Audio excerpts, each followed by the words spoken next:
Desa tersebut bernama Bird Viking. Desa terpencil yang hanya dihuni para Viking pemburu naga.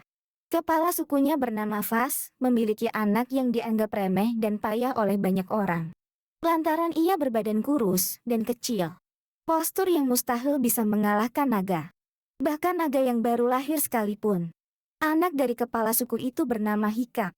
Ia tak menyangka malam ini desanya mendapatkan serangan dadakan dari para naga. Ia ingin seperti ayahnya dan pemuda lainnya. Bisa bertempur membunuh naga. Sadar karena tak memiliki banyak tenaga, Hikap sudah membuat alat yang bentuknya seperti ketapel. Dan alat itu mampu menangkap naga Night Fury. Seekor naga yang langka dan sangat ditakuti bangsa Viking. Hikap berhasil menangkap Night Fury. Namun tidak ada satupun warga yang percaya dengannya. Alih-alih diberi penghargaan, Hikap malahan dianggap hanya menyusahkan banyak orang dan hanya bikin gaduh. Hikap percaya dengan dirinya bahwa ia telah menangkap Night Fury. Ia ingin membuktikan pada semua orang bahwa ia bisa membunuh naga. Ia lalu lari masuk hutan. Tekadnya hanya satu, membunuh naga itu, dan akan ia bawa pada ayahnya, sebagai bukti bahwa ia tidak berbohong dan bukan anak yang payah. Saat bertemu dengan Night Fury, Hikap berubah pikiran. Berniat membunuh, Hikap justru melepaskan. Keduanya lantas menjadi teman, dan Hikap menamai naga itu Hos. Astrid, seorang wanita tangguh di desa itu, tak sengaja melihat Hikap sedang melatih seekor naga di dalam hutan. Tapi saat Astrid hendak mengabarkan hal itu ke warga desa, Hikap mengajaknya terbang bersama Tootles. Sejak itu, Astrid sadar bahwa naga tak sejahat seperti yang dipikirkan warga desanya. Tootles lalu secara tak terduga membawa mereka ke sebuah tempat tersembunyi yang ternyata merupakan sarang naga.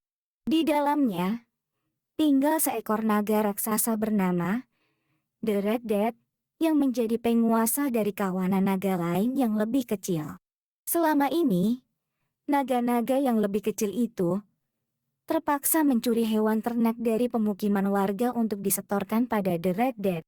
Bila naga-naga kecil tidak setor, mereka sangat terpaksa mencuri, supaya diri mereka sendiri aman dari santapan naga raksasa. Di ujian terakhir Hikap sebagai bangsa Viking, ia harus membunuh seekor naga tawanan berjenis Monstrous Nightmare. Tetapi, bukannya membunuh naga itu, Hikau justru menunjukkan pada seluruh penonton bahwa naga itu bisa dikendalikan jika manusia menggunakan kelembutan dan cara damai.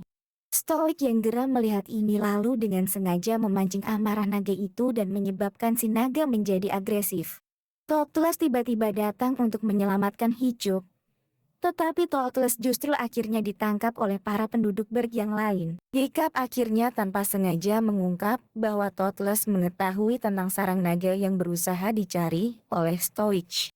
Merasa kecewa dengan Hikap, Stoik mengumumkan bahwa ia tak lagi menganggap Hikap sebagai putranya. Stoik kemudian mengumpulkan armada untuk mencari sarang naga itu dan menempatkan Tootles pada bagian depan kapal sebagai penunjuk arah. Setelah Stoik dan pasukannya pergi, Hikap merasa terpukul dan berpikir bahwa ia dulu seharusnya membunuh Tootles.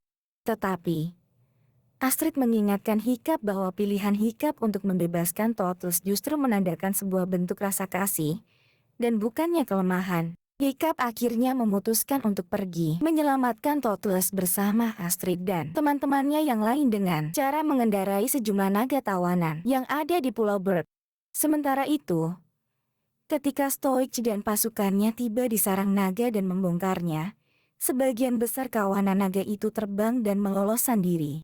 Aksi itu justru menyebabkan The Red Death terbangun dari tidurnya. Naga raksasa itu dengan mudahnya berhasil memukul mundur pasukan Stoik. Begitu Hikap dan kawan-kawannya tiba, mereka segera mengalihkan perhatian The Red Death. Selagi Hikap berusaha membebaskan Tootles. Saat mencoba melakukan hal ini, Hikap hampir saja tenggelam. Namun, Stoik lalu datang dan menyelamatkan Hikap sekaligus Tootles. Stoik dan Hikap lalu saling berdamai kembali. Dengan menunggangi Tootles, Hikap lalu terbang, mendekati The Red Death dan menyerang selaput dari sayap naga raksasa itu. Mereka kemudian menembakkan bola api ke dalam mulut The Red Death, hingga naga raksasa itu akhirnya berhasil dikalahkan. Meski demikian, pertarungan sengit itu menyebabkan Hiccup kehilangan bagian bawah dari kaki kirinya. Saat Hiccup kembali terbangun, ia mendapati bahwa dirinya telah dibawa pulang kembali ke Pulau Berg. Gober bahkan membuatkan Hiccup sebuah kaki prostesis. Sejak peristiwa itu, seluruh penduduk Pulau Berg mengagumi Hiccup karena aksi kepahlawanannya. Tak hanya itu, Astrid bahkan secara terbuka menunjukkan perasaannya pada Hiccup dengan cara mencium Hiccup. Berkat Hiccup, para penduduk pulau berakhirnya tak lagi menganggap naga sebagai gangguan ataupun ancaman. Mereka bahkan mulai menerima keberadaan naga di sekitar mereka dan hidup berdampingan secara damai dengan para naga itu.